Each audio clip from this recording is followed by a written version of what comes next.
Diputado usted, ¿eh? La diputada, sí, no, porque tengo un programa de televisión acá de Diputados TV, estoy en la Cámara. Está la diputada mandato cumplido Paulo Urroz, que fue la verdad una diputada que fue un lujo. Bueno. Doctor Prota, estoy viendo. Perdón, está la diputada Gabriela Burgos. Qué bueno. Gran diputada. Ahí veo al doctor Martín Dedeu, presidente de la Fundación Universitaria Río de la Plata. Y está el doctor Martín Farrell también ahí. Martín Farrell, Martín Dedeu, justo, ahí lo veo. Ahí sí. Vamos viendo a medida que vamos apareciendo las personas, sí. Está el egregio doctor Martín Farrell. Me parece que la luz del sol me produce problemas, me parece. La doctora Cristina Brunet, el doctor Eugenio Cosi, el escribano Rotondaro, que aparece Ana Nuta, pero es el escribano Rotondaro. Ana Nuta, la prestigiosa civilista. Hola, Domingo. Bueno, vamos a comenzar entonces, si les parece, o en nombre doctor Ovidio, lo veo también.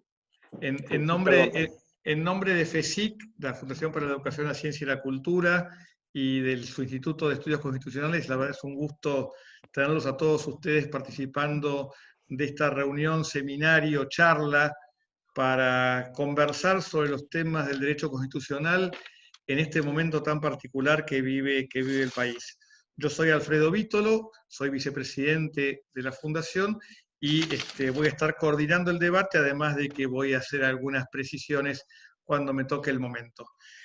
Vamos a empezar con la exposición de quien hoy tiene una función política y que desde este punto de vista nos va a dar una visión política de lo que está ocurriendo y lo que ocurre constitucionalmente, que es el diputado Jorge Enríquez. Así que, sin muchas presentaciones y prolegómenos, le damos ya la palabra para que comience con su exposición. Adelante, Jorge. Les pedimos a todos, por favor, que tengan silenciados los micrófonos, así podemos escuchar a todos sin problemas.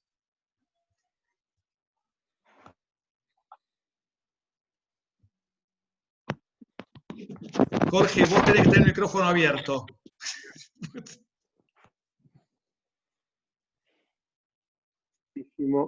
Clarísimo, perdón.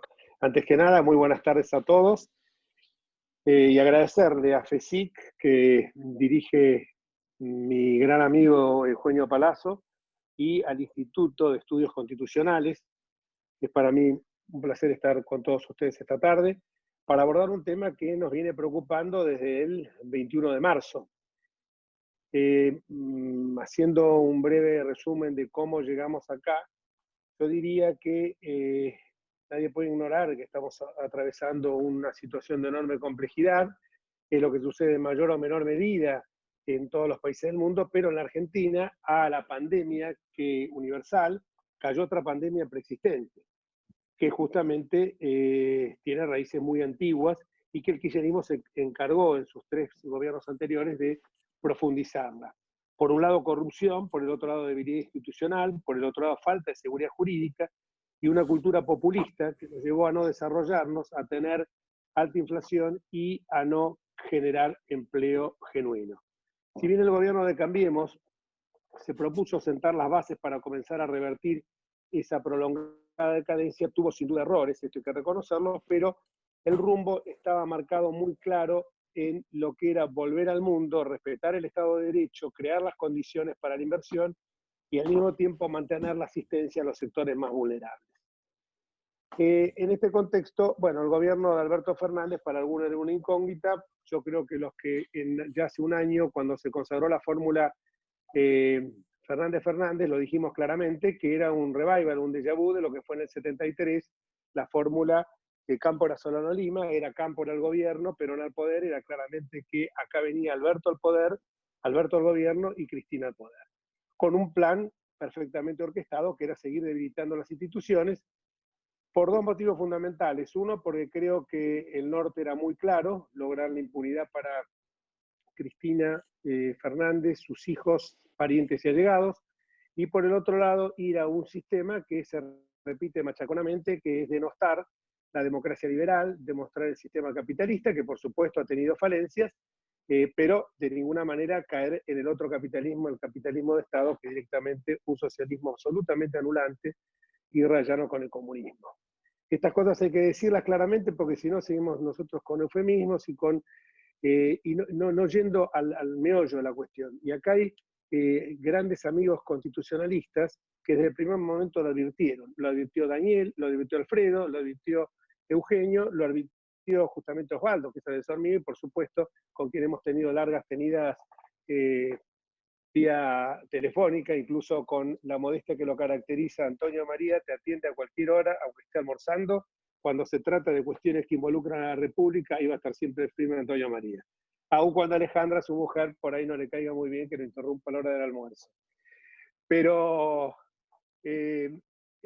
una de las primeras cuestiones que se planteó era que se nos ocurrió, y el tiempo lo demostró, que el gobierno estaba muy confortable con la pandemia, el gobierno se enamoró de la pandemia, aunque diga que soy tonto, como dijo Fernández el otro día, yo estoy absolutamente persuadido que es así, y le vino como anillo al dedo, porque no nos olvidemos que en el mes de diciembre, sobre pretexto de que habíamos entregado un país absolutamente derruido, raro, ¿no? Porque cuando hubo que pagar Kicillof, el primer vencimiento que se le produjo de una deuda de 250 millones de dólares, sacó enseguida la caja que le había dejado María Eugenia Vidal, que aparte le había dejado para pagar los sueldos de diciembre, el aguinaldo y el de febrero. Pero bueno, siguen insistiendo con esa teoría de que le dejamos un gobierno,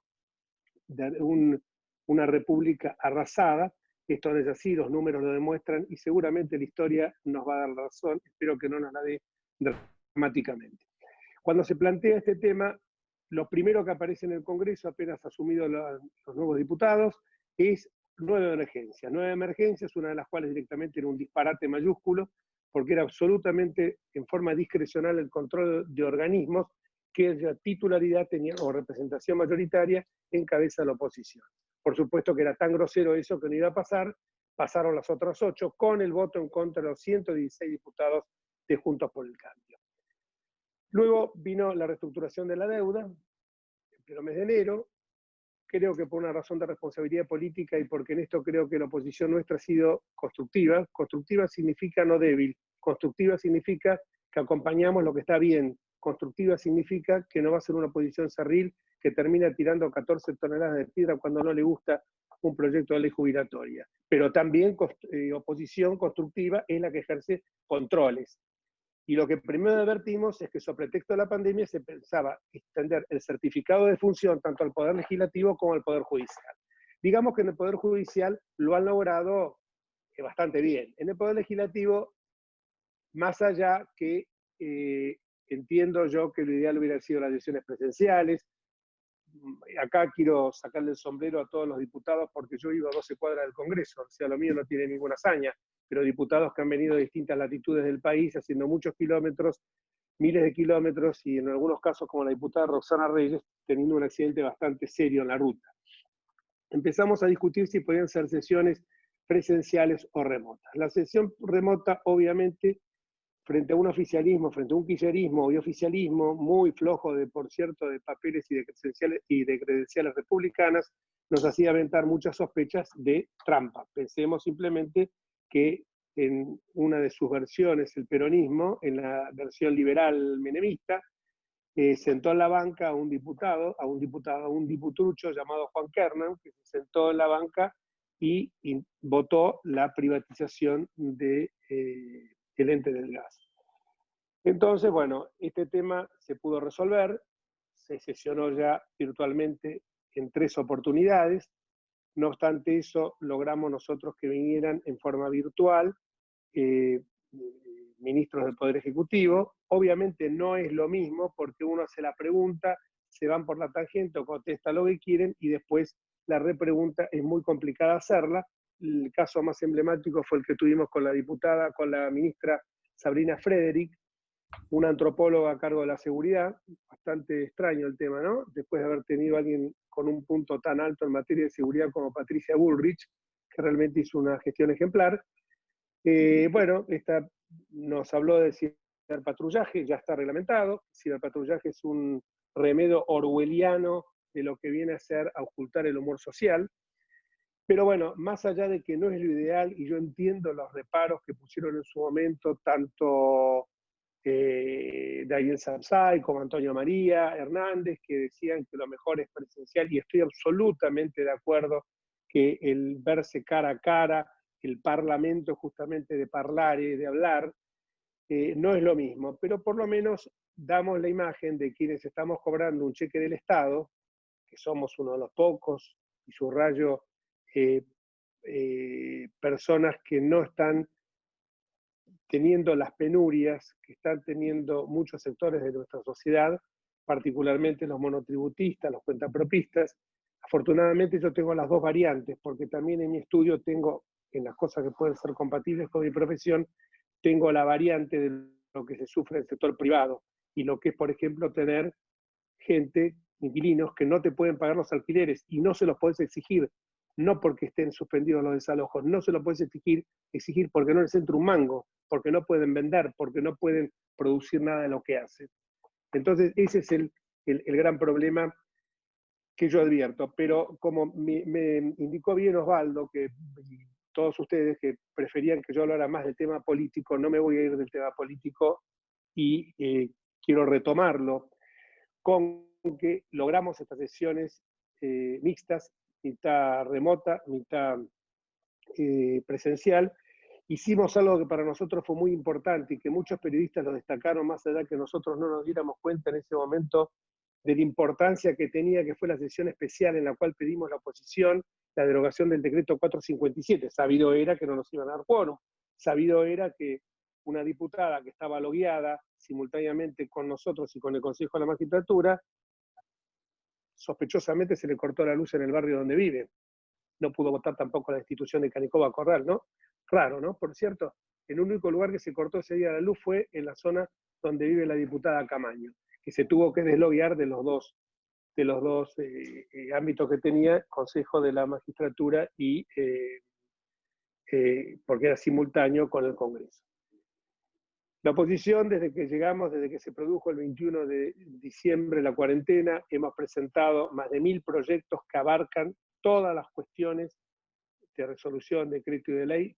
Algunos de ellos fueron tomados por el Ejecutivo, todas las cuestiones que tienen como propósito aliviar a los monotributistas, a los cuentapropistas, a las pymes, a las pymes, cuestiones vinculadas con los varados. Tengo una historia que no la voy a contar ahora, una historia muy linda, de 20 varados argentinos en Ucrania, que gracias a un amigo, el doctor Ricardo Fernández Núñez, lo pudimos traer de allá, de Ucrania. Trabajamos ese tema que era esencial, porque acá se había generado se habían conculcado libertades individuales, como impedir que argentinos que estaban en el exterior y que no estaban porque se fueron de vacaciones cuando empezó la pandemia, como hubo mucha gente que cuando empezó la cuarentena se lo tomó esto como vacaciones. Eso es el aspecto oscuro del tema este. Pero esa gente no podía circular. Hoy hay provincias donde está limitada, incluso no provincias, dentro de la misma provincia, limitado la libertad de circulación. Pero yendo al tema, empezamos a ver las dos caras que tenía este tema. Por un lado, la comodidad que tiene el gobierno con este confinamiento, con esta restricción de movimientos, que hace que se produzca un deslizamiento hacia, no quiero emplear la palabra infectadura, pero un deslizamiento hacia visiones autoritarias de la realidad. Por ejemplo, el uso del artículo 99, inciso tercero, más allá de las 4 cuestiones que se encuentran vedadas, lo ha hecho de una manera tal que estamos estudiando que hay muchos temas que nuestro espacio político no aprobó, que peligrosamente incursionan en cuestiones de carácter impositivo. Eso por un lado. Y por el otro lado tenemos el tema del plan de impunidad que se viene realizando sobre pretexto de la pandemia y sobre pretexto de tener el Poder Judicial cerrado, clausurado, se viene realizando sistemáticamente. Esto comienza en primer lugar con la designación de Zanini, una aberración, procurador del Tesoro, abogado de la Nación, que está procesado en la causa del memorándum con entendimiento de la República Teocrática de Irán. Sigue luego con otras designaciones como la de conspicuos miembros y fundadores de aquella aberración, que hay que recordarla siempre, la aberración jurídica que fue la fundación de un partido judicial, Justicia Legítima, con la designación de Juan José Mena, también procesado, segundo de la ministra Rosardo, que se encarga de negociar con los presos para alentar motines y que de esa manera se puedan producir, producir estas excarcelaciones colectivas. Y esto tiene uno de sus puntitos, porque cada vez vemos que la escalada sigue, con el fiscal, el titular de la OA, de la Oficina Anticorrupción, Félix Crouse. Afortunadamente no nos hemos subsumido exclusivamente a la presentación de proyectos que en muchos casos sabemos que no van a correr un derrotero legislativo, ni tampoco con el tema de control, sino que hemos avanzado hacia una fase que me parece que es lo que justamente puede generar mayor visibilización en la sociedad, pero por el otro lado también es lo que muchas veces al gobernante le molesta, es como una piedra en el zapato, que son tres cuestiones a mi juicio fundamentales. Uno, cuando hablaba del empoderamiento ante estas restricciones de movimiento, este deslizamiento hacia presidencialismo, como le gusta decir a Osvaldo, presidencialismo, regímenes presidencialistas fuertemente desbocados, o autoritarios, como el caso de la Hungría de Orbán, por un lado ese tema. Por el otro lado, el tema que le molesta, porque le molesta el cacerolazo, le molesta el reclamo popular sin conculcar libertades individuales como puede ser la libertad de tránsito, etcétera, la libertad de circulación. Les molesta la denuncia penal, el segundo tema, y también lo que les molesta son los pedidos de investigaciones. En ese sentido, con un grupo de diputados, por cierto, bastante activos de Juntos por el Cambio, muchos, más de los que muchas veces aparecen en las cámaras de televisión o en las emisoras radiales, en los medios en general, con muchos de esos diputados denunciamos la actuación del fiscal, del titular de la OA, Félix Crouse. Lo denunciamos penalmente y hemos ampliado la denuncia, y ahí, en esa ampliación de denuncia, denunciamos lo que a nosotros nos parece sustancial, porque el requerimiento fiscal lo hizo ya el fiscal que interviene en la causa, el doctor Carlos Estornelli, aceptado por la jueza que interviene, la doctora María Eugenia Capuchetti. Hemos denunciado que todo esto de Crouse se inscribe en algo superior, que es lo que yo decía, un plan sistemático para lograr la indemnidad, la impunidad de la familia kirchnerista y sus allegados.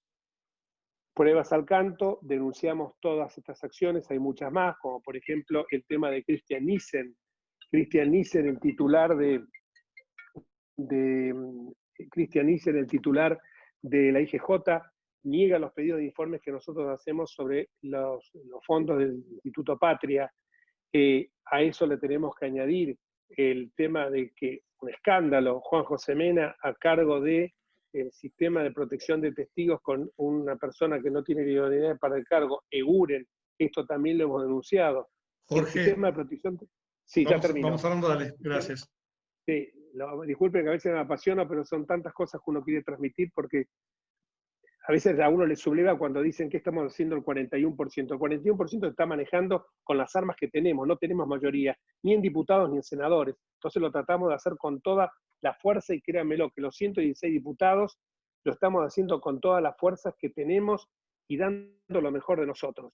Y la apelación justamente a denunciar este tema es denunciar este plan sistemático de impunidad, que tiene la otra cara, que es la otra cara, y con esto termino, el decreto 457. Cuando nosotros empezamos a funcionar en forma presencial y remota, como un cachetazo, ese mismo día, el presidente se despacha con el 457, que no es ni más ni menos que la suma del poder público. Ya lo habían querido hacer antes, es el artículo, claramente es el artículo 29 el que se está conculcando de la Constitución. El presidente de la República le da a un empleado suyo, que se llama, que es el jefe de gabinete de ministros, que aparte no le conocemos la voz porque no vino al Congreso todavía, violando la facultad que tiene, la obligación que tiene por el 101, le da la facultad de reasignar partidas presupuestarias, algo que nuestro gobierno lo había derogado, que lo había eliminado. Pero ¿esto qué significa? Que Alberto Fernández le entrega a Alberto Fernández la posibilidad de reasignar las partidas presupuestarias, con el agravante que el presupuesto que mandamos en tiempo y forma en el año 19 para el año 20 no fue tratado. Yo acá concluyo porque me parece que es mucho valioso lo que van a decir los prestigiosos amigos que van a hablar ahora, simplemente recordando algo que nunca tenemos que olvidar, que lo dijo Fray Mamerto Esquiú, hace poco se cumplió un nuevo aniversario. La gente piensa que el 1 de mayo es el Día del Trabajador, que desde luego que es así, es justo que sea por los mártires de Chicago, pero también es un aniversario de nuestra Constitución Nacional. Y recordando a Fray Mamerto Esquiú, pensemos siempre que los hombres significan postrándose ante la ley, porque así se liberan de arrodillarse ante los tiranos. El orador de la Constitución decía esto y creo que tiene que ser el faro que nos tiene que iluminar a nosotros para impedir que este cuarto gobierno kirchnerista sea más autoritario que los anteriores, porque créanmelo, esta vez vinieron en serio por todo. Gracias.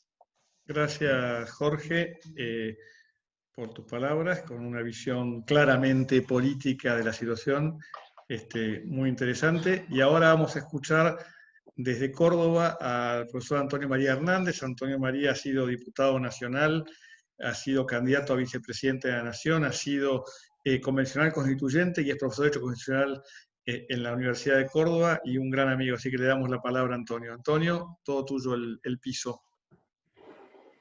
Muchas gracias, Alfredo. En mi exposición voy a considerar primero en qué consiste la emergencia y los institutos de emergencia, cuáles deben ser sus principios generales.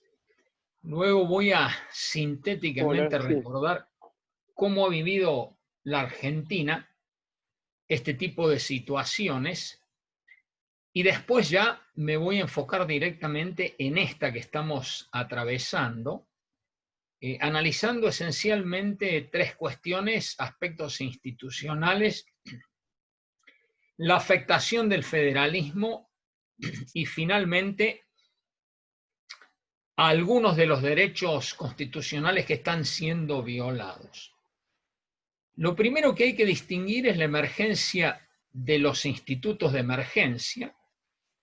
La emergencia es un hecho del hombre o de la naturaleza que puede producir un impacto grande en el orden constitucional y eso origina que el derecho tenga que crear distintas instituciones para poder superar la emergencia del tipo que sea.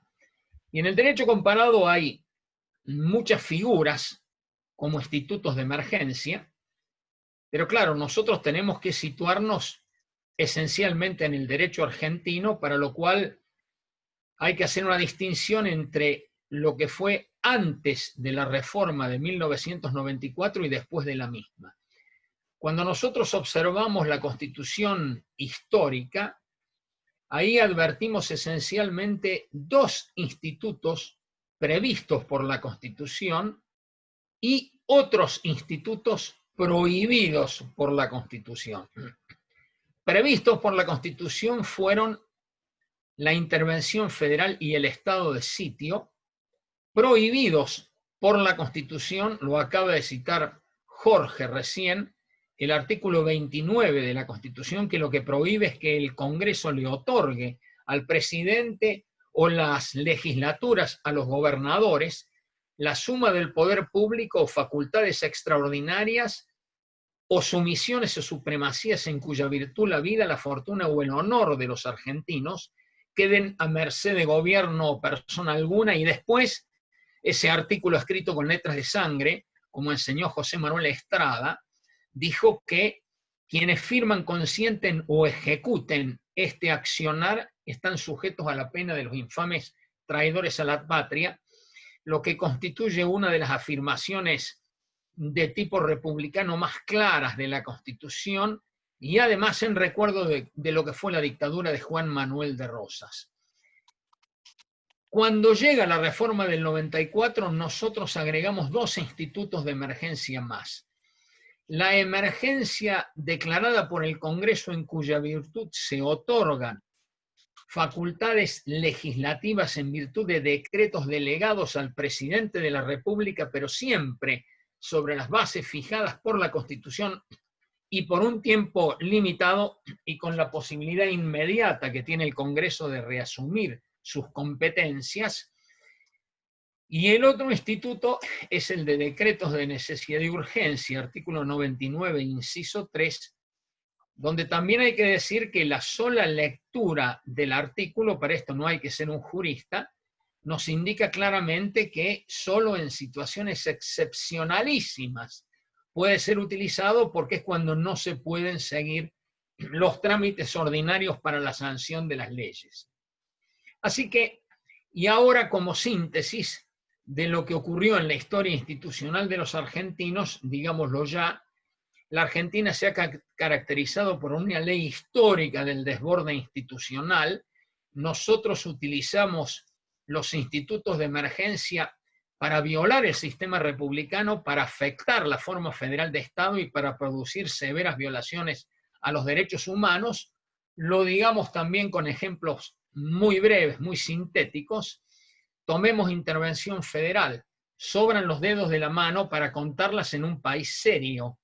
Pero fíjense que en la Argentina nosotros tenemos más de 155, de las cuales en 2/3 partes de los casos fueron hechas por simple decreto del presidente de la República.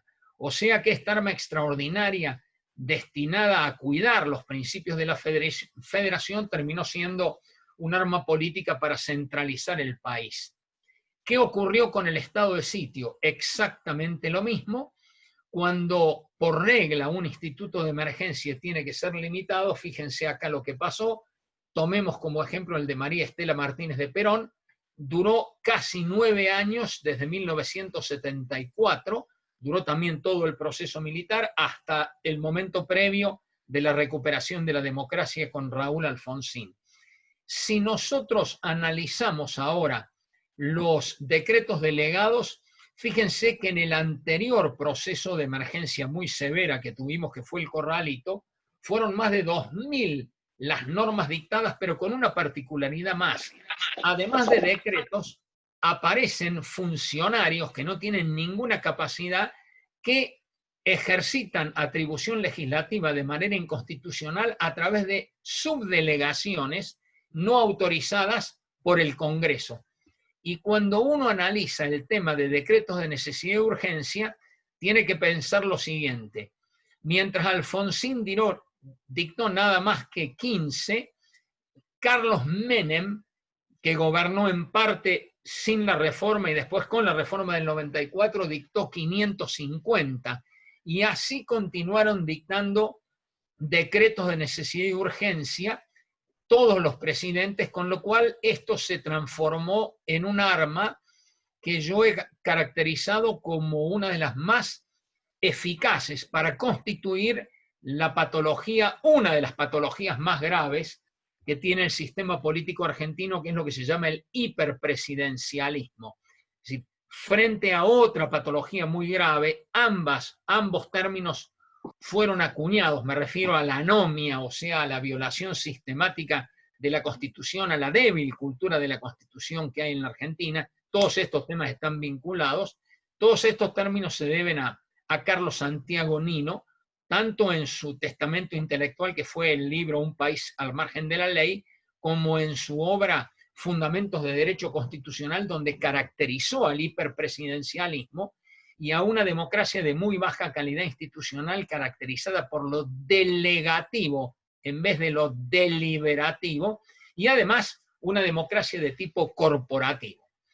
Cuando uno analiza también la reforma del 94 y advierte que se produjo un salto cualitativo fenomenal, porque fue el tránsito del constitucionalismo social al de la internacionalización de los derechos humanos, ahí aparecen en el artículo 75, inciso 22, los instrumentos internacionales de derechos humanos que tienen jerarquía constitucional. 2 de ellos tienen directa relación con esta materia. El Pacto Internacional de Derechos Civiles y Políticos, en el artículo 4, se refiere a estas situaciones de emergencia, y el artículo 27 del Pacto de San José de Costa Rica hace lo propio a nivel regional. ¿Cuál es la doctrina que se desprende tanto del derecho internacional de los derechos humanos como de nuestro derecho constitucional, incluso con alguna jurisprudencia de nuestra Corte Suprema de Justicia de la Nación. Normalmente en una emergencia se otorgan más atribuciones al presidente, pero es esencial que funcione el órgano más importante de la Constitución, que es el Congreso, que debe declarar la emergencia, debe establecer obviamente el tiempo de la misma y permanentemente tiene que debatir los grandes problemas políticos del país y los específicos de la emergencia. Y por supuesto, mediante leyes, avanzar en la posible restricción de derechos humanos, siempre y cuando no se destruya su sustancia conforme mandato del artículo 28 de la Constitución Nacional. Con lo cual, la idea de razonabilidad y de proporcionalidad de las medidas son esenciales y el test de constitucionalidad tiene que ser controlado por el otro poder del Estado, que es el Poder Judicial. Ya en el caso Alem, claramente la Corte Suprema era un estado de sitio, estaba detenido el senador nacional electo Leandro N. Alem, la Corte lo deja en libertad y establece el gran lineamiento en la materia. La emergencia nunca puede afectar ni el imperio de la Constitución ni la puede suspender, y todos los órganos y los poderes del Estado mantienen su funcionamiento. Como vemos, casi nada de lo que ha establecido la Constitución y de la doctrina se cumplió a lo largo de la historia, y cuando uno analiza la doctrina del derecho internacional de los derechos humanos, termina de llegar exactamente a la misma conclusión. Vean, la Corte Interamericana de Derechos Humanos en la resolución 1 de 2020 dio a conocer una síntesis de su doctrina que está en la misma línea de lo que hizo la Comisión de Venecia, que hizo exactamente lo mismo. Este es un documento de alto nivel que resume lo que es la jurisprudencia de la Corte Europea de Derechos Humanos y de la Convención Europea de Derechos Humanos, y además la legislación constitucional de los países europeos, y donde también se llega siempre a esta misma conclusión que yo estoy señalando, pero con alguna particularidad que vale la pena conocer para comparar qué está pasando hoy en la Argentina. En varios países de Europa ni siquiera existe ningún instituto de emergencia en la Constitución.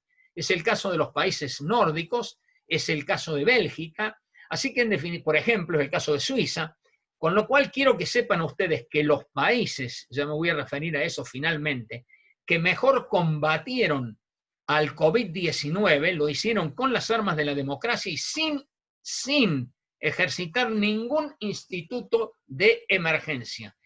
Simplemente lo que se llamó la cuarentena para nosotros fue aplicada porque aparecía como la medida más importante para combatir, en este caso, el COVID-19, pero todo ello se hizo en base al prestigio del Estado y al cumplimiento de la ley por parte de los ciudadanos. Claro, alguno me podrá decir, son culturas políticas distintas. Sí, no, es cierto, pero vean el Uruguay que actuó de esta manera, para que nosotros comprendamos qué es lo que está pasando en la Argentina. Entremos ahora directamente, después de este análisis histórico, simplemente digo esto bajo lo teórico, es decir, organicé en 2005 el Congreso Constitucional que se llamó Constitucionalismo en Tiempos de Emergencia con la Asociación Internacional de Derecho Constitucional. El panel primero, fíjense que sugestivo el título, era Schmidt versus Dicey, ¿están los estados de emergencia dentro o fuera de la Constitución? Y ahí claramente en el análisis de David Dissenhouse, que fue el principal de los oradores, profesor de la Universidad de Toronto, aunque no vino, mandó su paper, que después publicamos en un libro.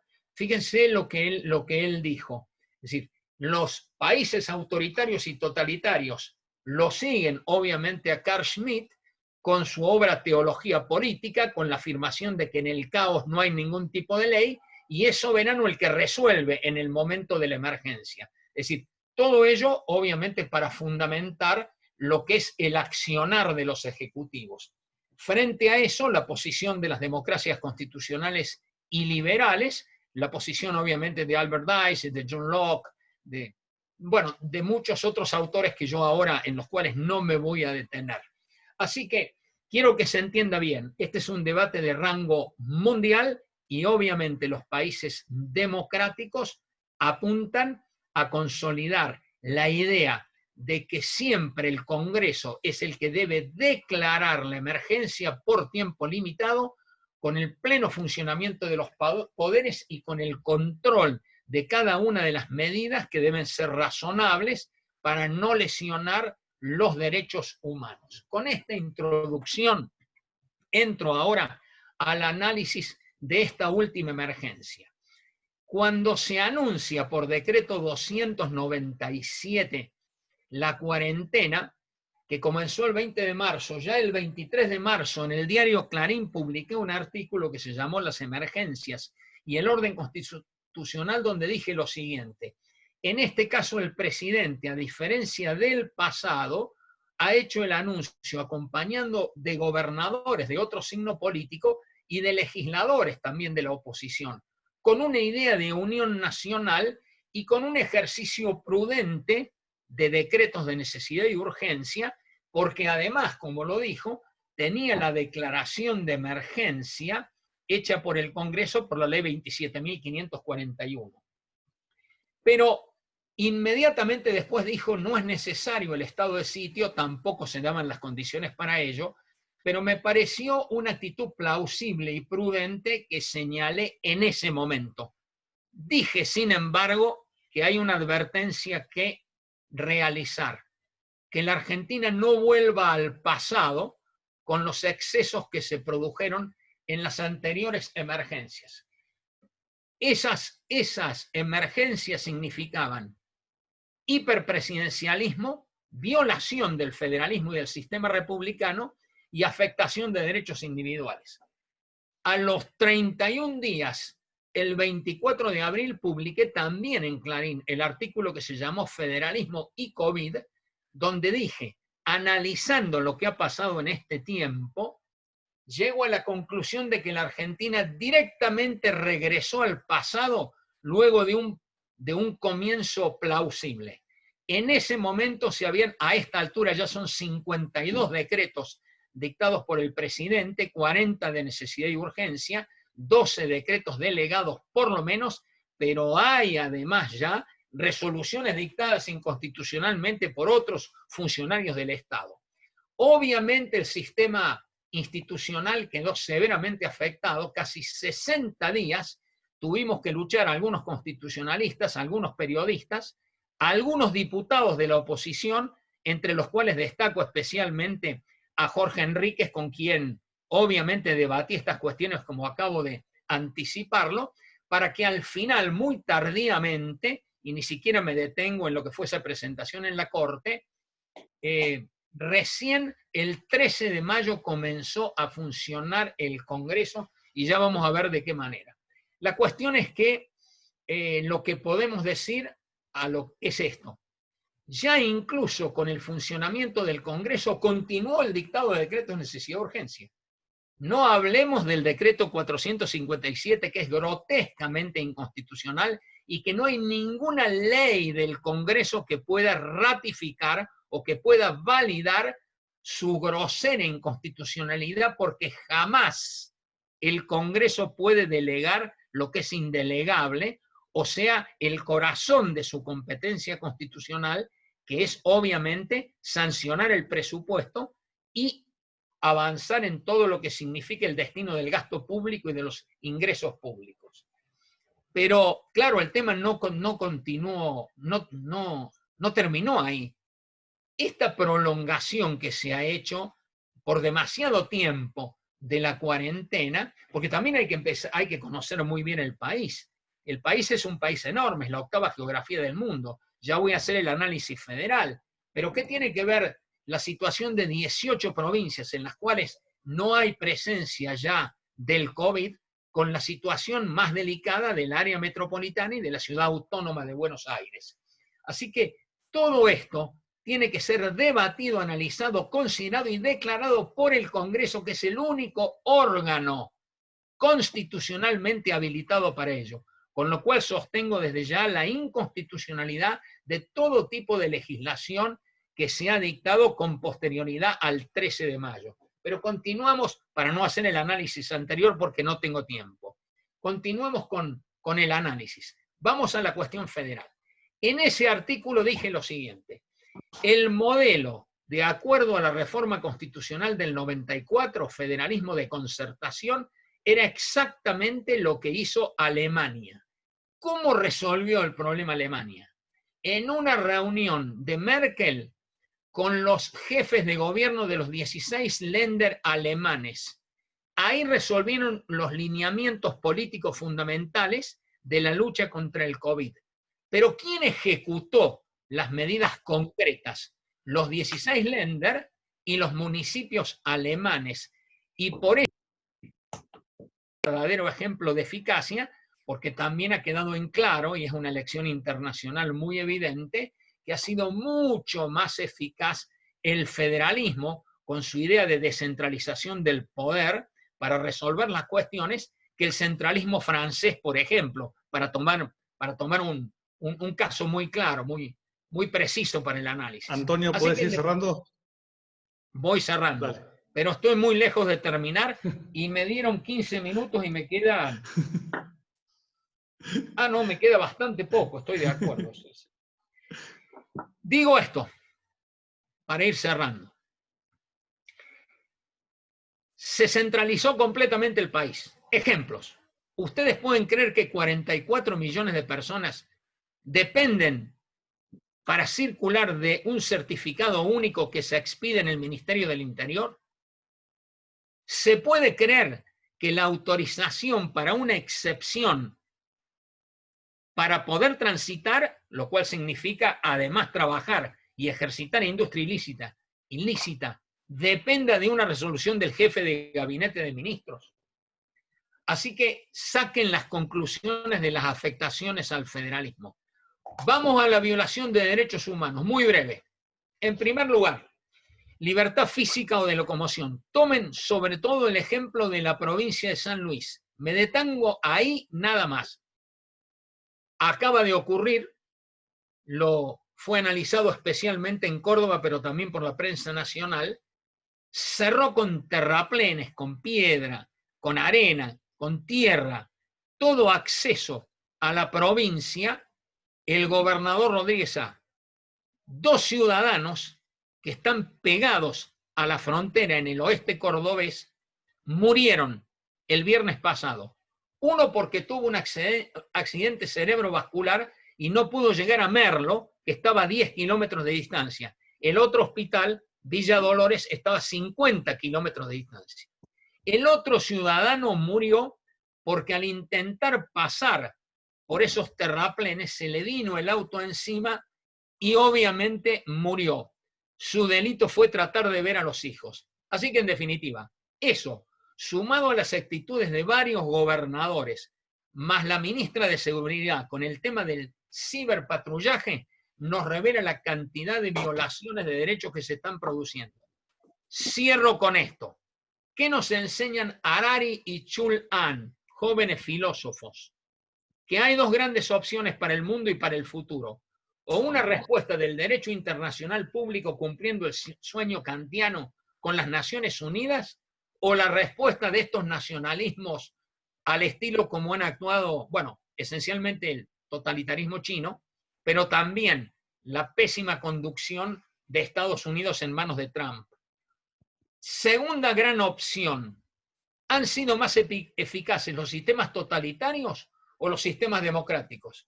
Obviamente lo han sido, de ninguna manera el totalitarismo chino, que además está siendo investigado, como se van a tener que investigar porque hay responsabilidades por esta materia, no tengo tiempo de detenerme en el análisis, pero la respuesta es clara a favor de las democracias.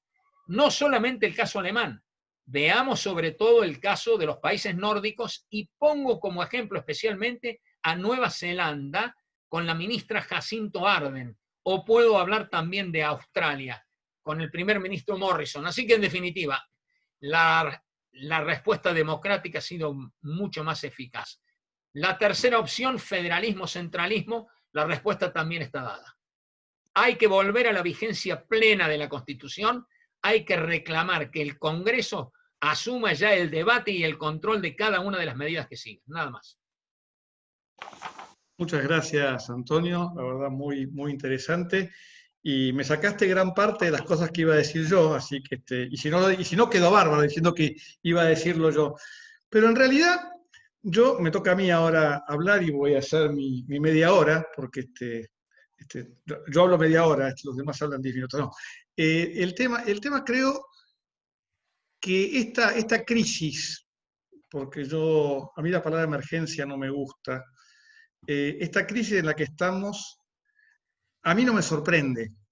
A mí no me sorprende la reacción ni de la población ni del gobierno. Y creo que, es más, me hace pensar y me puse a reflexionar un poco sobre esto, a ese cuento que le atribuyen a Esopo y que Prokofiev le pusiera música de Pedro y el Lobo. De alguna manera me da la sensación de que tantas veces gritamos emergencia y aceptamos el cercenamiento de nuestros derechos con la excusa de una situación de emergencia, muchas veces no grosera, sino parte de una dinámica más estricta o más fuerte, y aceptamos restricciones enormes de derechos y de libertades, que cuando llegó la emergencia en serio nos dimos cuenta que no teníamos herramientas. Gritábamos lobo y nadie les creyó. La Constitución, y bien lo decía Antonio María hace un rato, tiene y prevé institutos de emergencia, que son precisamente, básicamente el estado de sitio y la regulación normal de los derechos en estados normales, que incluyen situaciones más estrictas que otros, con el límite del artículo 28 de la no alteración. Los derechos pueden ser reglamentados, pero no pueden ser alterados en su reglamentación, porque la convivencia exige la regulación y la limitación de las libertades para poder convivir. Y la Constitución prevé una situación excepcional, el estado de sitio, para situaciones excepcionales que ya no exigen la regulación más estricta del derecho, sino que exigen la suspensión del derecho. Y más allá de alguna discusión terminológica acerca de si las situaciones de crisis como esta encuadran estrictamente en el supuesto normativo que dice el artículo 23 de la Constitución acerca de la declaración del estado de sitio, a mí no me cabe ninguna duda que las condiciones estaban dadas. Pero ¿cuál es el problema? Hemos desvirtuado también el estado de sitio como herramienta, porque la utilización que hemos hecho del estado de sitio nos retrotrae a lo más nefasto de la vida política argentina. Una herramienta que bien utilizada hubiera servido adecuadamente para responder a las situaciones, la hemos ido a lo largo de la historia acorralando y transformándola en una situación grotesca para lo más bajo de la vida política y social argentina. Y hemos extendido el ámbito de la regulación de emergencia a situaciones que realmente llevan a la suspensión efectiva de derechos. Es muy interesante porque yo quiero marcar un doble discurso. En el derecho interno argentino, todos sostenemos, o todos han sostenido, o se ha sostenido, no todos, porque yo no sostengo esto, pero se ha sostenido que no estamos en suspensión de derechos, porque la suspensión hubiera exigido declarar estado de sitio, herramienta que, como bien señalaba el doctor Aranaz hace un rato, incrementa el poder estatal, pero al mismo tiempo lo rodea de una cantidad enorme de protecciones y de salvaguardias, especialmente la salvaguardia del control del Congreso.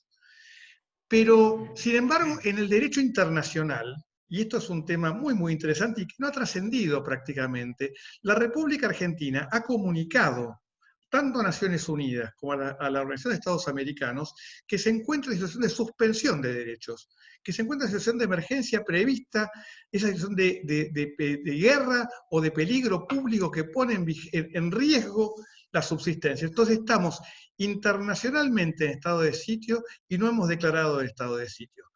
Y la culpa de esto no es solo de este gobierno, es una culpa de los argentinos, que hemos ido admitiendo, cual sapos en el agua caliente, cada vez un mayor ámbito de regulación de derechos y de restricción de derechos con excusas muchas veces muy burdas y muy banales. Me voy a retrotraer a aquel famoso fallo de la Corte en el caso Avico contra De la Pesa, del año 1933, en donde la Corte dijo: la emergencia no crea poder, pero da ocasión para el ejercicio del poder. Pero claro, da ocasión para el ejercicio, pero no permite de ninguna manera, como bien dijo Antonio María y como bien dijo la Corte en el caso Alem, no puede llevarnos a olvidar que la Constitución establece un conjunto de reglas y de libertades. Hoy en día, todo lo que no está permitido está prohibido. Tenemos que pedir permiso para salir a la esquina, al comprar al kiosco un chocolatín o a comprar leche al supermercado. O sea, la verdad es patético. Y este es un escenario en donde hemos ido perdiendo nuestra conciencia de libertad. Y no es un problema, no es un problema de este gobierno solamente, es un problema social.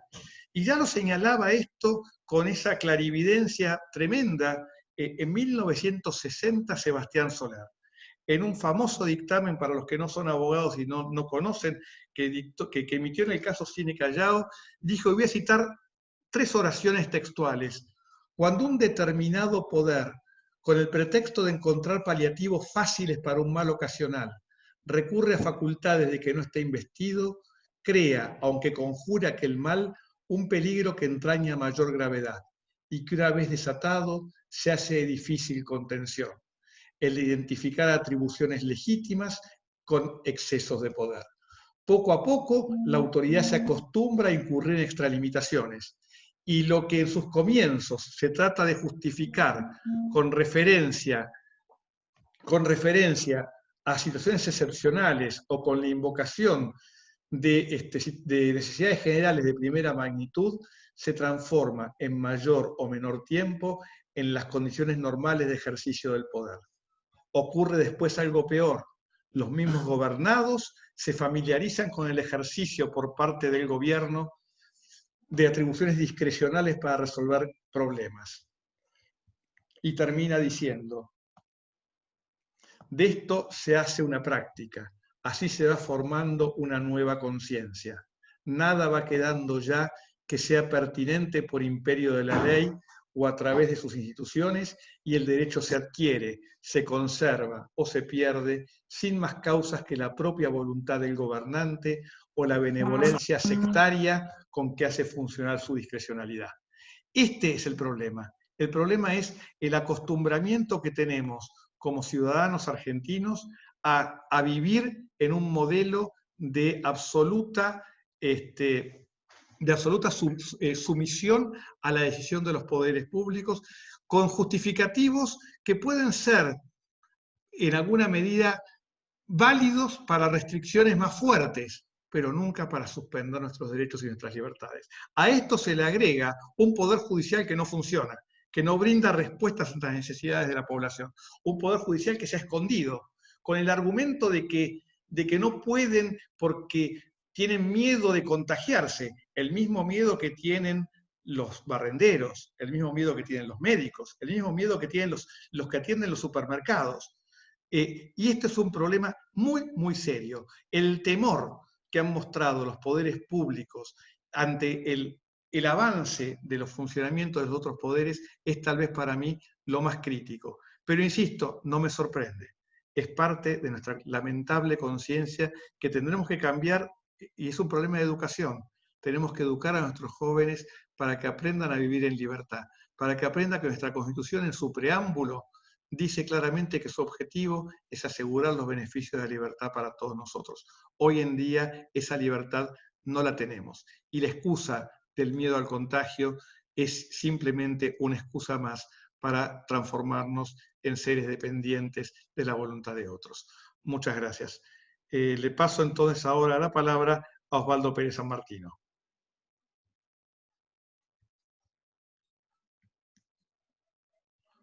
Osvaldo.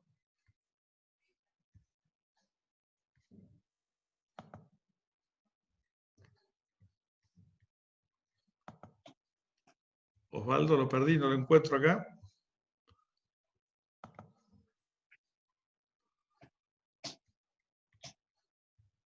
A ver si alguien lo ve. No lo encuentro en la presentación. Ahí está. Voy a intentar hablar, pero cada tanto se pierde. Osvaldo, estabas mudo. Parte... Así que arrancá de vuelta. No, lo que quería decir precisamente es que tengo una mala conexión y que en algunos casos no pude oír bien lo que decían, aunque oí parte.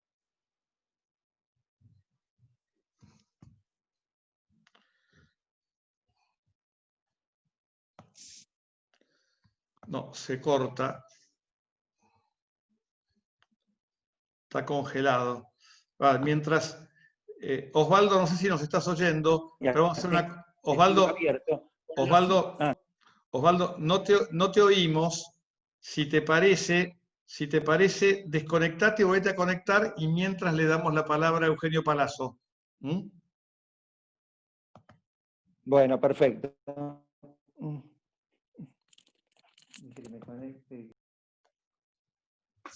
Bueno, buenas tardes a todos. Muchas gracias por su presencia. En primer lugar, quiero decir unas palabras como presidente de FESIC, agradecerle a los oradores que se han prestado tan amablemente en participar de este encuentro, que esperemos sea un primer encuentro y que tengamos varios de este nivel, o por lo menos parecido, de este nivel es difícil. Así que muchas gracias a Jorge Enríquez, Antonio, a Alfredo, por supuesto, y a Osvaldo, que lo vamos a escuchar enseguida. Para FESIC es un gusto, es un honor realizar este encuentro de un tema de tanta presencia en nuestra vida cotidiana. He hecho esto y tratando de no abusar del tiempo y dar la posibilidad de alguna pregunta, quisiera hacer alguna precisión, algún avance más, partiendo de la excelente exposición de Antonio María, cuando explicó que nuestra Constitución originaria traía dos institutos de emergencia, el estado de sitio y la intervención federal. Después, la realidad constitucional fue incorporando otras y así apareció la emergencia, primero mencionada como policía de emergencia en un viejo fallo de la Corte, colano con la anterior de Renshaw, y después ya más trabajada a partir de tomar un precedente norteamericano con Building a Law Association con Blyster. Esta regulación que hace la Corte de la emergencia implica 4 recaudos. Primero, la existencia de una situación de emergencia real que haya sido declarada por ley por el Congreso. Segundo, la persecución de un fin público que consulte los intereses generales del país. Tercero, la transitoriedad de la regulación excepcional. Y cuarto, la razonabilidad del medio empleado por el legislador. O sea, la adecuación de ese medio al fin público perseguido y que ese medio afecte solamente a los derechos en la medida necesaria. Esta doctrina de emergencia permaneció en nuestro derecho y a partir de ella se multiplicaron emergencias, sobre todo económicas, que llevaron a numerosos casos de la Corte en sentido similar. Lo dijo muy bien Antonio María, la reforma del 94 incorpora esta emergencia en el artículo 76, que habilita como medio para combatirla a la delegación, los decretos delegados, e incorpora también otro instituto de excepción, que son los decretos de necesidad y urgencia, en el artículo 99, inciso 3 y algún otro. La incorporación de ambos recepta entonces jurisprudencia que antes estaba ya integrada en los fallos de la Corte. Pero lo más relevante de esto es que son institutos de excepción. Ambos empiezan en su redacción con frases prohibitivas y después, en casos excepcionales, se admiten como salvedad. Esto se ha estudiado mucho por parte de la doctrina argentina y también por parte de fallos de la Corte. En general, digamos que hay dos controles previstos. Uno es el control judicial, con una primera intervención de la comisión bicameral y una posterior intervención de los plenarios de ambas cámaras. Esta intervención bicameral, esta intervención del legislativo, tropieza con una piedra muy grave, que es la ley reglamentaria, que requiere que únicamente el rechazo de ambas cámaras suspende algunos de estos institutos, un decreto de necesidad de urgencia o una delegación delegada. En la práctica, este tipo de control no ha funcionado. No se han rechazado decretos de necesidad y urgencia, y el sistema de el doble rechazo, que no está en la Constitución, sino en la ley reglamentaria, implica un serio obstáculo para que funcione. El otro control es el control judicial, que ya funcionaba con relación a la emergencia, que, como les decía antes, viene de mucho antes del 94, y que ha demostrado que en algunos casos, en caso del Videoclub Dreams, en caso de impuestos, en caso de Colegio Público de Abogados, por referencia a una legislación delegada, también ha funcionado. En pocos casos, también Camaronera Patagónica, en pocos casos, pero en algunos sí ha funcionado.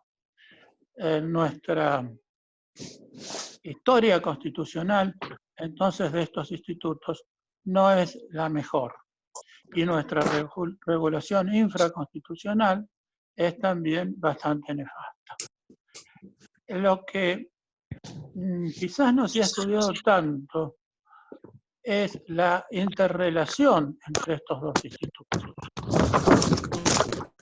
Porque dijimos que el primer recaudo, ya desde la jurisprudencia de la Corte, tomando la americana de Findley, la jurisprudencia de la Corte de fines de los 50, en los casos Russo y Nadur, el primer requisito es la declaración por ley.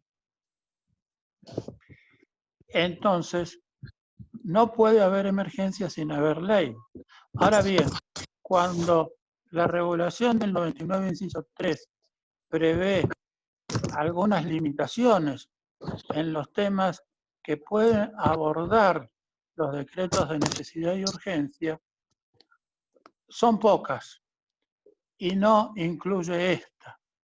Pero mi criterio, mi opinión, es que las limitaciones del 99, inciso 3, no se agotan en su texto.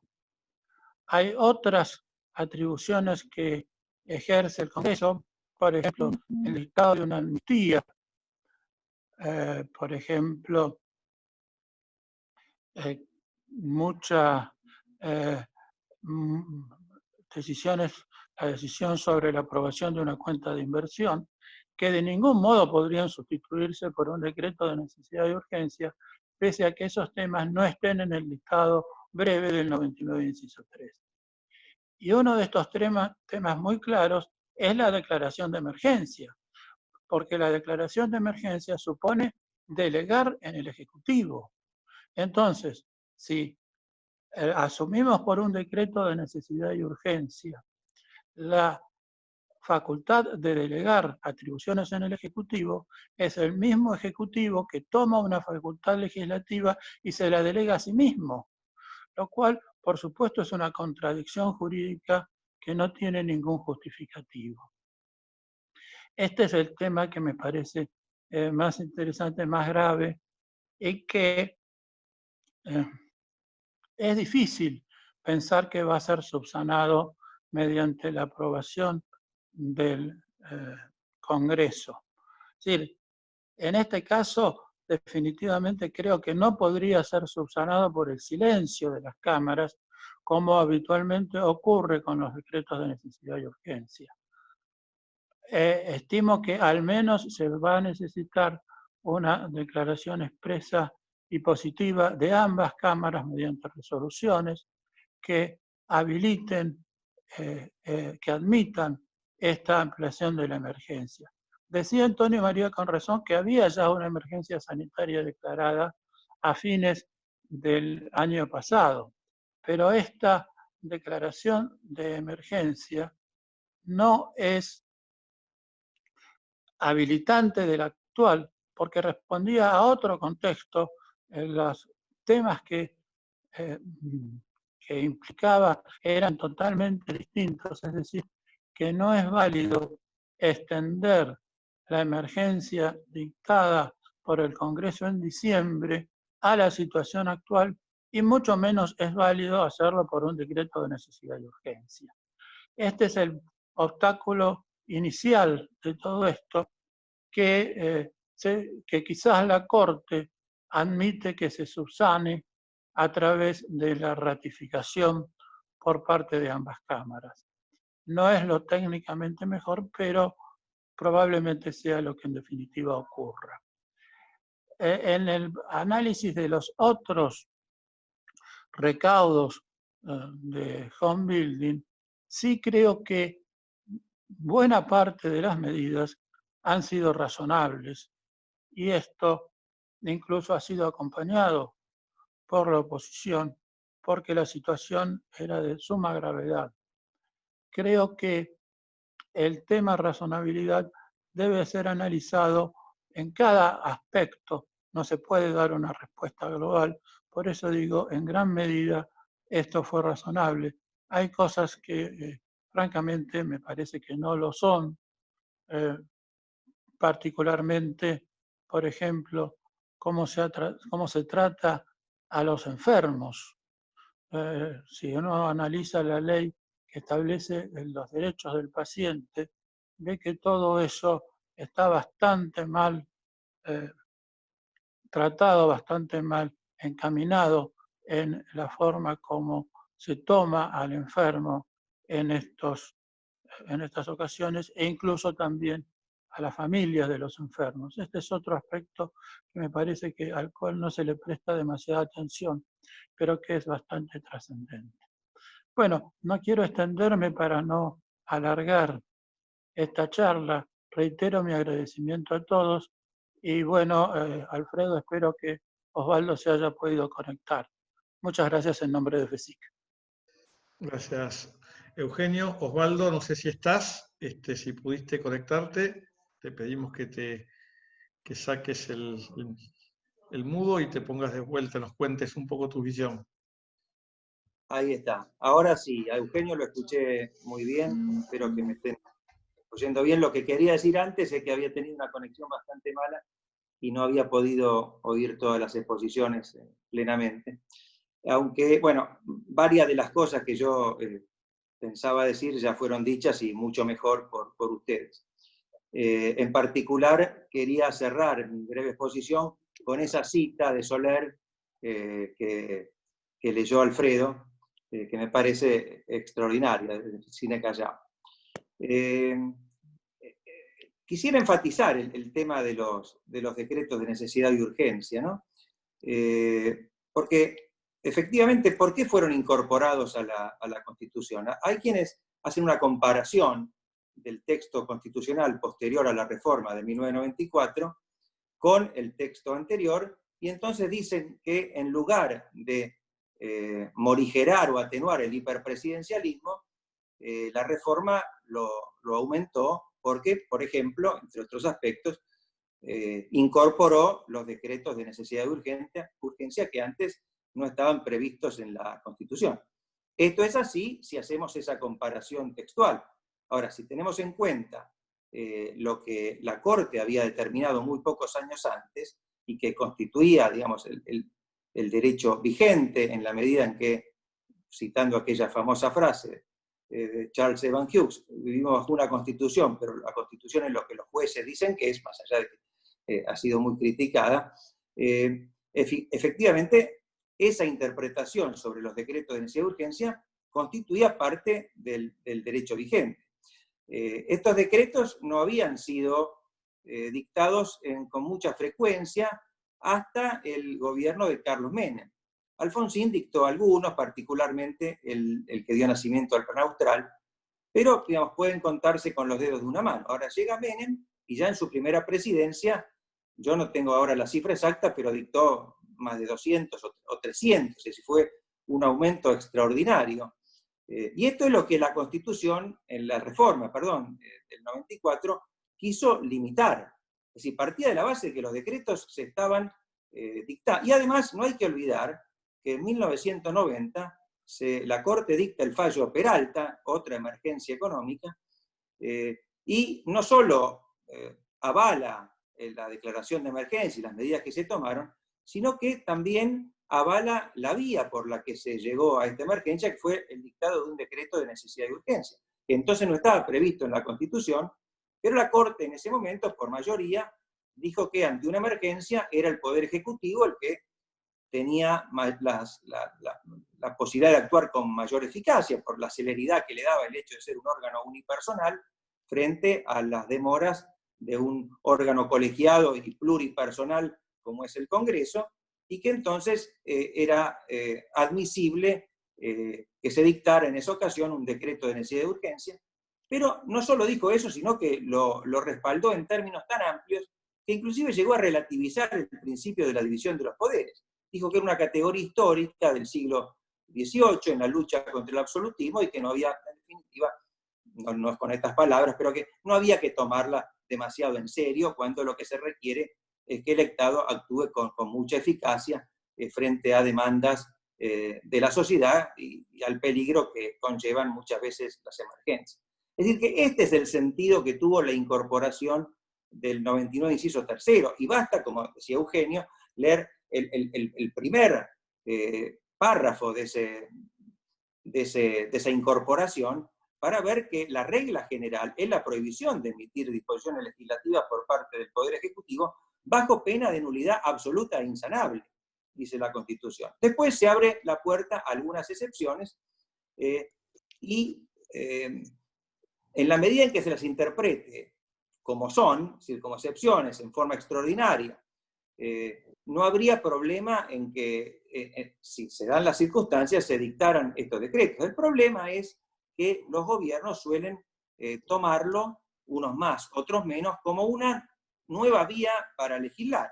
Recuerden lo que decía Menem: mando un proyecto de ley al Congreso. Si el Congreso no lo aprueba, no importa, lo saco por decreto de necesidad de urgencia. Es decir, era, para en su interpretación, una segunda vía a discreción del Poder Ejecutivo. En el fallo Berrocchi de 1999, la Corte determinó estas condiciones de excepcionalidad. Dijo, ¿cuándo puede dictar? Bueno, cuando no pueda el Congreso funcionar, por ejemplo, y lo veíamos como algo hipotético que nunca iba a ocurrir, una situación bélica o una catástrofe natural. Bien, ahora estamos en una situación no bélica, aunque se habla de la guerra al virus, metafóricamente, pero sí dentro de lo que podría llamarse un desastre natural ante esta pandemia. Indudablemente, en el inicio de esta crisis, de esta emergencia sanitaria, se daban las condiciones para el dictado de un decreto de necesidad de urgencia para tomar las primeras medidas, en la medida en que se requería una gran urgencia, porque este es el elemento fundamental. No es que sea, a mi juicio, un nuevo instituto de emergencia el de los decretos de necesidad de urgencia. porque no habla de la restricción de derechos. Lo que hace es, le permite al presidente sustituir al Congreso en ciertas condiciones de excepcionalidad, pero interpretado rectamente de esta forma. El presidente se adelanta al Congreso, porque el Congreso no ha podido, por lo que decíamos antes, actuar con la celeridad necesaria, pero inmediatamente debería actuar el Congreso. Por eso la ley que regula la intervención del Congreso, la 26.122, es, a mi juicio, inconstitucional, porque permite que el Poder Ejecutivo, en definitiva, legisle en la medida en que tenga su partido, su fuerza política, el control de una sola de las cámaras del Congreso, porque se requiere el rechazo expreso de ambas cámaras. Lo que debería hacerse, y ha habido proyectos en ese sentido, sé que va a presentar uno el diputado Enríquez también, es modificar la ley 26.122, estableciendo, como por ejemplo la Constitución de la Ciudad de Buenos Aires, un plazo de caducidad. Si esto existiera, no habría mayor problema en el dictado de los decretos de necesidad de urgencia, porque a los 30 o 60 días, si no fuera ratificado, al revés, si no fuera ratificado expresamente por el Congreso, el decreto caería. En tal sentido, no habría mayores inconvenientes. Pero no es como, lamentablemente, se lo interpreta, y debo decir que, si bien los gobiernos de tinte más populista abusan más de esta facultad, otros, que seguramente la mayoría de los que hoy estamos acá votamos, tampoco se privan de hacer. Y cuando lo hacen, bueno, algunos de los nuestros dicen, bueno, están en la Constitución, y lo defienden de esa forma. Es como si el hecho de que los decretos estuvieran en la Constitución les permitiera a los presidentes actuar como se les dé la gana en este aspecto. Y no es así. Los que defendemos la República, el Estado de Derecho y las instituciones, somos los primeros que debemos decirle a los gobiernos de los que somos simpatizantes que están excediéndose de las facultades que la Constitución les hace. Ahora, nos encontramos en una situación en la que le pido a Alfredo que me diga cuando me excedo yo del tiempo, en la que efectivamente hay una sola persona que está legislando en toda la Argentina que se llama Alberto Fernández. Digamos, el Congreso está en esta situación parado que ahora ha vuelto a funcionar parcialmente. ¿Pero por qué no funcionaba? Porque los diputados y senadores no podían acceder al Congreso por un decreto del presidente de la Nación que establecía el aislamiento forzoso, prohibía los transportes, etc. Es decir, el Poder Ejecutivo es el que estaba impidiendo el funcionamiento del Congreso. Esto podía admitirse inicialmente y por un periodo muy corto, pero es inadmisible que permanezca en el tiempo. Inclusive he visto hasta borradores de proyectos en los que el Congreso le pediría al Poder Ejecutivo que flexibilice la cuarentena en ciertos sectores. Y si el Congreso puede reunirse para sancionar esa resolución, puede reunirse para sancionar una ley que sea la que determine precisamente ese contenido. Es decir, me parece que el Ejecutivo está en una situación de extrema comodidad y, salvo diputados como Enríquez y como algunos otros, en otros veo también cierta comodidad al aceptar esta situación, de la misma forma que respecto del federalismo, y aquí me gustaría quizá que abunde un poco Antonio. Osvaldo, vamos cerrando.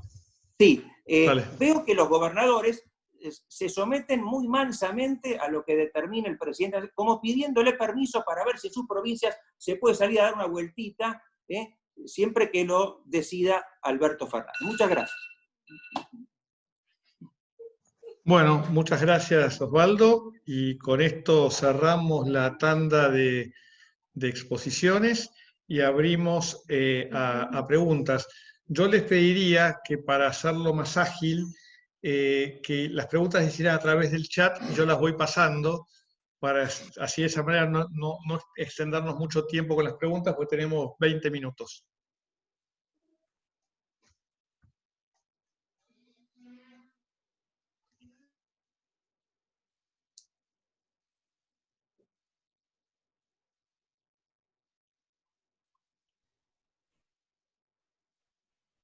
Vamos, Alfredo, que tenemos poco tiempo. Ahí tengo una pregunta genérica que es, más allá de la situación coyuntural, es si no podría pensarse, a la luz de todo lo que nos está pasando, que fue un error incorporar los DNUs a la estructura constitucional.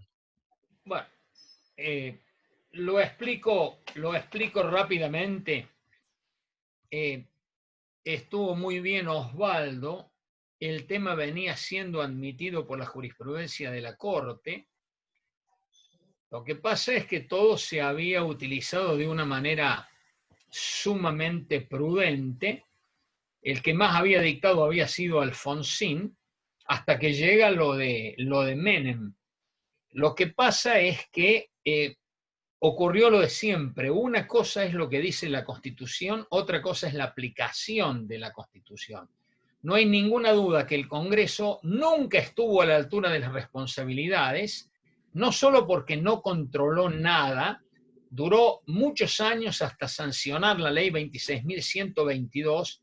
Al sancionarlo lo hizo de manera groseramente inconstitucional, y aún con la ley, el accionar de la Comisión Bicameral Permanente ha sido realmente muy flojo, y mucho peor el tratamiento posterior.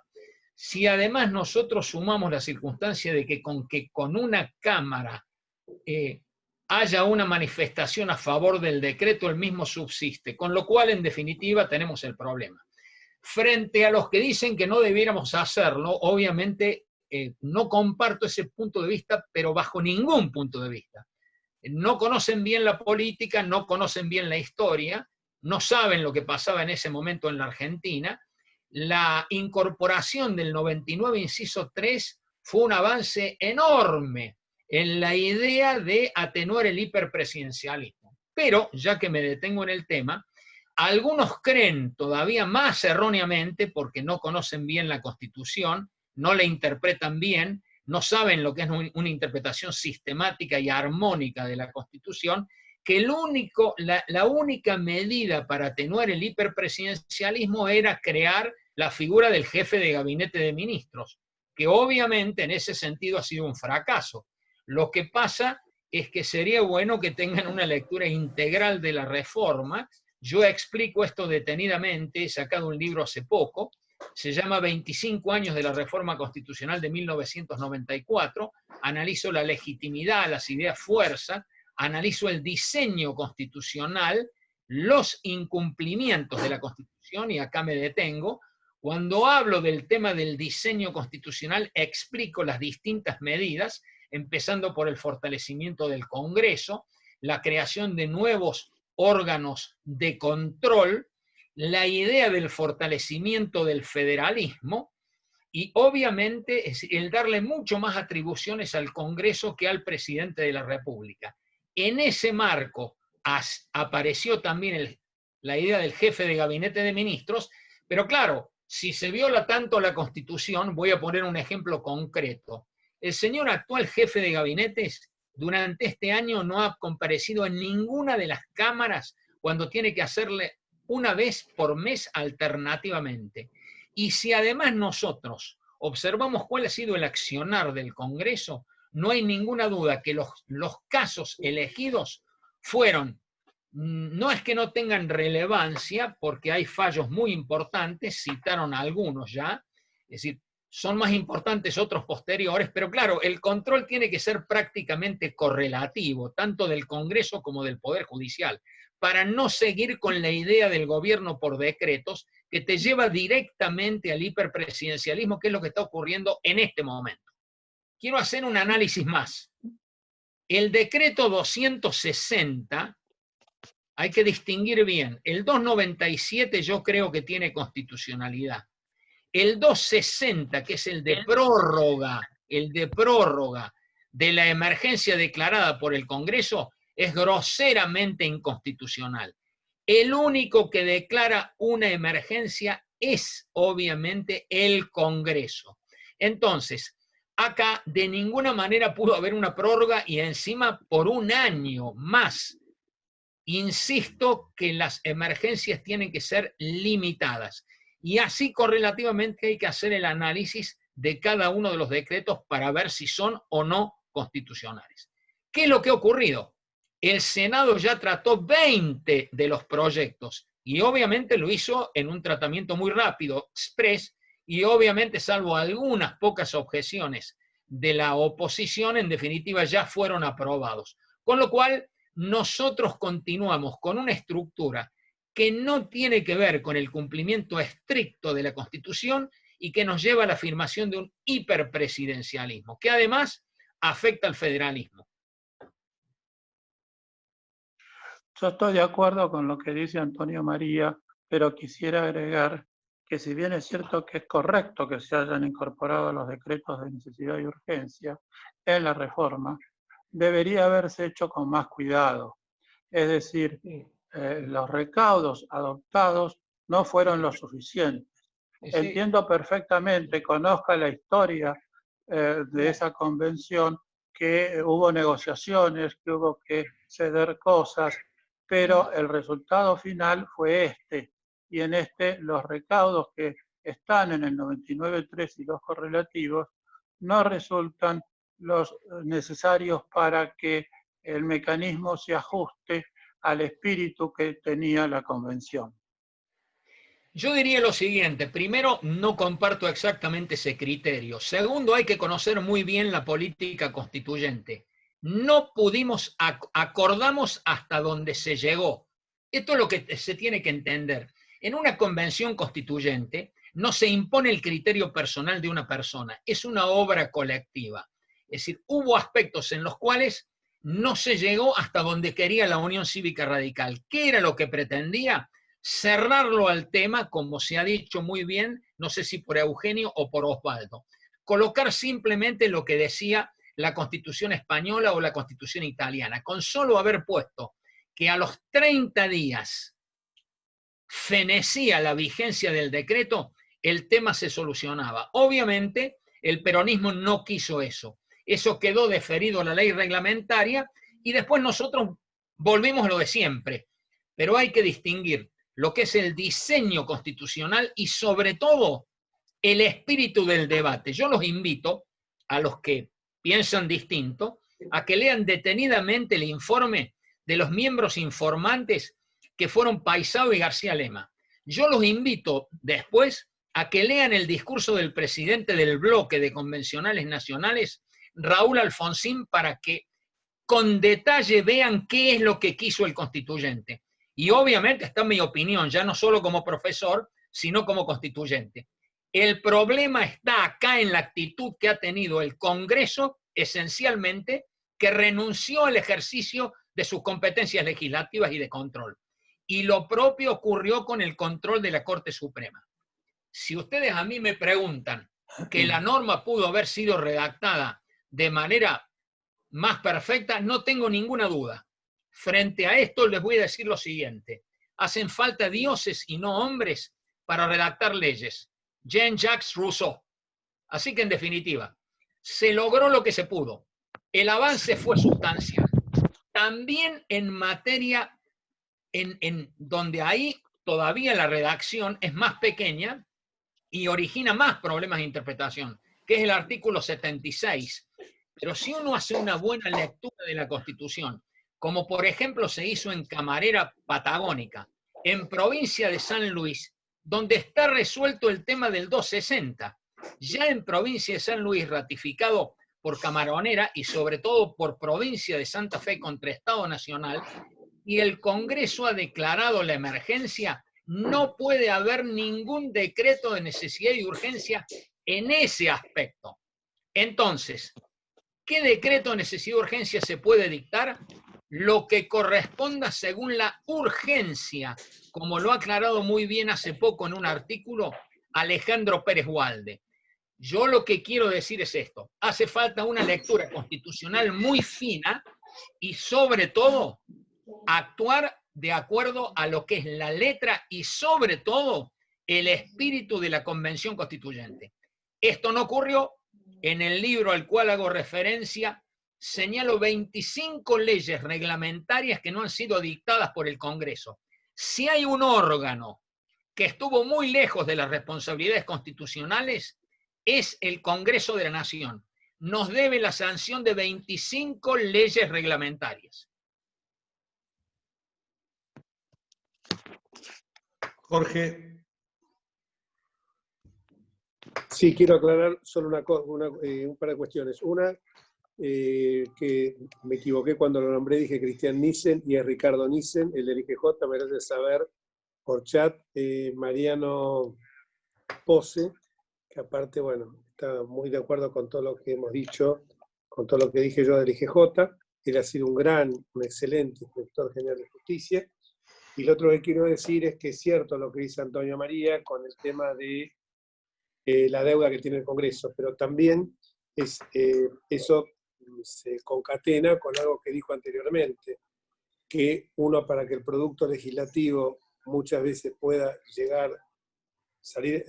dar a luz, es necesario llegar a acuerdos. Y acá ha habido, por ejemplo, el tema de la coparticipación, no se ha podido llegar nunca a un acuerdo. Y con esto los decretos de necesidad de urgencia pasa lo mismo.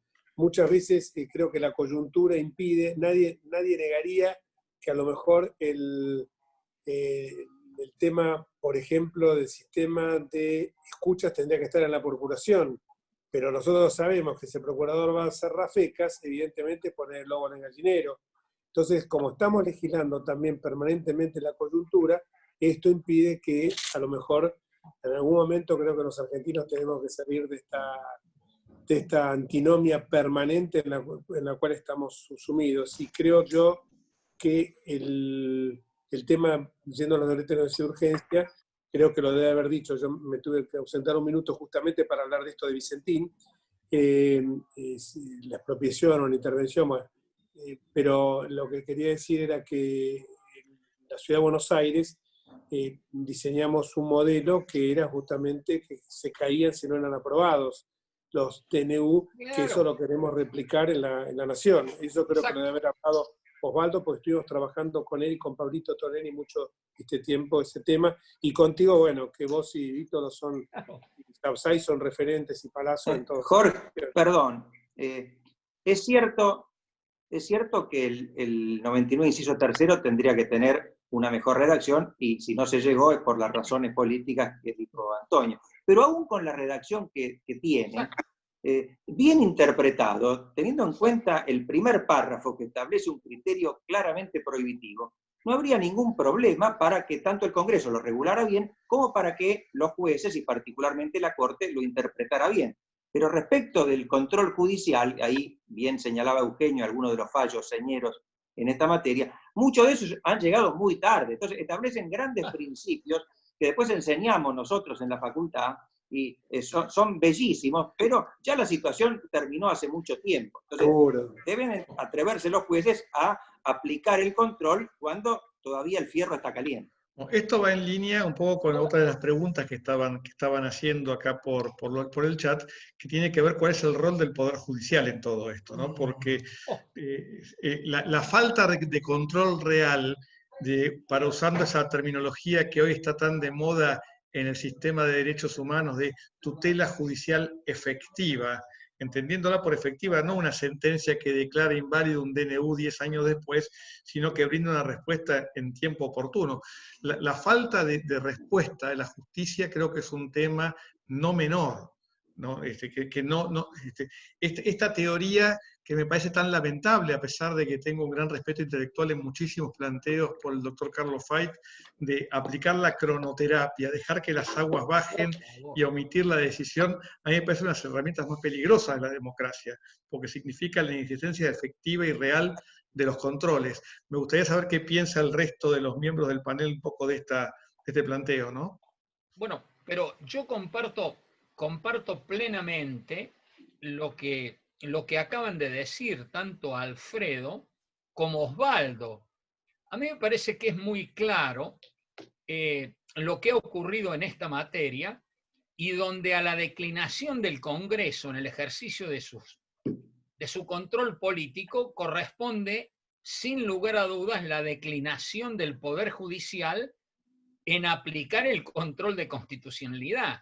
Y cuando la Corte ha fijado ahora, tardíamente, una buena jurisprudencia que viene desde Berroc y Video Club Dreams, pero lo que pasa es que hay que aplicar ahora esa jurisprudencia. Entonces, lo que sí hay que decir es que los legisladores de la oposición, ahora falta el tratamiento de esos primeros 20 decretos en la Cámara de Diputados, lo que tienen que aplicar es la última jurisprudencia de la Corte en esos fallos citados, donde claramente se hace una buena lectura de lo que es el 99, inciso 3, y también del artículo 76 de la Constitución.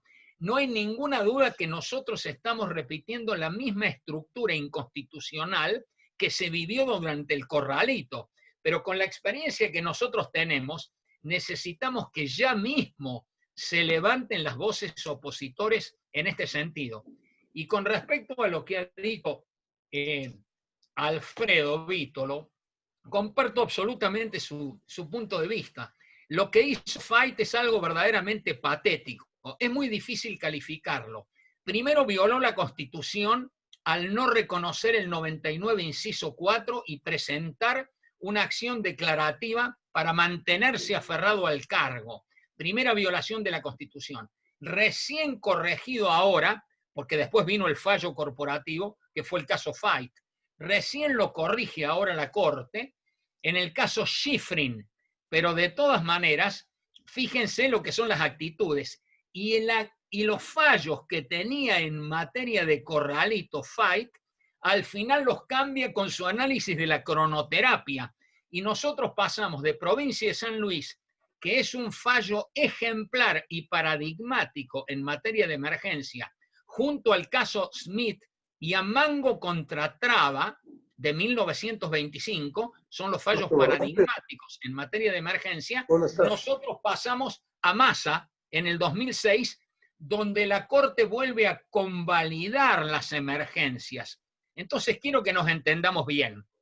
Una cosa es el diseño constitucional, otra cosa es la interpretación que se hace de la Constitución. Obviamente que rechazo terminantemente la idea de que la Constitución sea lo que los jueces dicen que es la Constitución. Eso fue, pero obviamente rechazado antes que nada en los Estados Unidos, pero resulta por Frankfurter, por muchos juristas que yo he citado, y resulta que ahora lo repiten acá en la Argentina eso, cuando nosotros sabemos que no siempre el Poder Judicial cumplió adecuadamente las tareas de control de constitucionalidad, y cuando yo hice la encuesta sobre cultura constitucional y de la legalidad, quedó claro en la respuesta de la gente. Son dos encuestas, la última, bajo el punto de vista, digamos, sociológico, la llevó adelante Eduardo Fidanza. Ustedes saben que la primera respuesta, por la cual en la Argentina no se cumple la Constitución y las leyes, es por el mal funcionamiento del Poder Judicial. Esa es la percepción de la gente. Entonces, la Argentina cambia si se aplica la Constitución, si se eleva la cultura política democrática, pero es evidente que el Congreso tiene que aferrarse a la Constitución y que el Poder Judicial tiene que ser independiente y tiene que hacer como primera obligación, como enseñó Joaquín B. González, un control estricto sobre todo de los derechos humanos, evitando cualquier subterfugio que impida su plena vigencia. Eso también ha fallado en la Argentina. Gracias, Antonio. Eugenio, te dejo el cierre a vos y agradeciendo a todos su participación. Bueno, muchas gracias, Alfredo. Estás de costado, estás de costado. A ver. Sí. ¿Así? Bueno, ha sido un gusto realizar este primer enderezar encuentro. enderezar la cámara. Quiere decir que así está la Constitución. Es simbólico. Ahí está perfecto. Bueno, ha sido un gusto tener este primer encuentro. La verdad es que el agradecimiento al diputado Jorge Enríquez, gran amigo desde hace mucho tiempo, a Antonio María también, a Osvaldo, a Alfredo. Hemos hecho un ejercicio interesante y ojalá tengamos la repercusión suficiente como para que estos temas sean también eje de debate. Muchas gracias a todos. La Fundación para la Educación, la Ciencia y la Cultura, que está cerca de cumplir 50 años, creada por iniciativa de nuestro primer Premio Nobel de Ciencias, Bernardo Hussein. Es entonces un vehículo para receptar muchas inquietudes, y entre estas muchas inquietudes están las constitucionales. Para eso tenemos este Instituto de Estudios Constitucionales ya desde hace más de 10 años, y estamos en el avance de lo académico por un lado, pero también en algo muy importante, de lo cual habló Jorge al iniciar esta charla, que es la difusión de que el 1 de mayo es el Día de la Constitución, y que el 1 de mayo los alumnos de las escuelas deben prometer lealtad a la Constitución Nacional, que ese es nuestro camino. Muchas gracias y nos vemos en la próxima. Muchas gracias a todos, y les avisamos que las exposiciones están grabadas y van a estar subidas en el sitio web de FESIC. Así que las pueden bajar de ahí, de la página web. Muchísimas gracias para todos. Gracias. Muchas gracias.